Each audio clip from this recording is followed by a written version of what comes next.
Tonight continues now. Good evening. Thanks for staying with us here at 7:30. Charlotte is home to more than 885,000 people.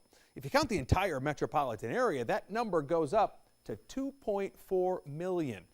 It makes us the largest city in the U.S. without a law school.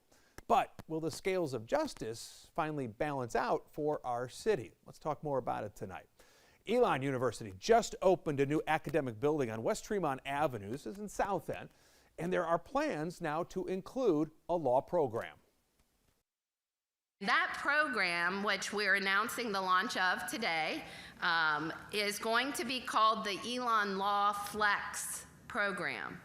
It is structured to meet the needs of professionals who work in Charlotte, so working full-time people can engage, that they desire to earn a law degree, and it will allow them to continue working full-time, caring for family, other obligations they might have.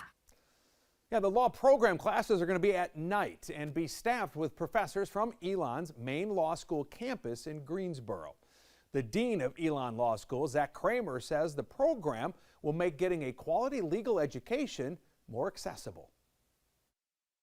There are people who may have always wanted to be lawyers but haven't had that opportunity. Maybe they couldn't move because of their work situation, their family situation. It's also possible that they realize later that they want to go to law school. And so we are hoping to fill that need.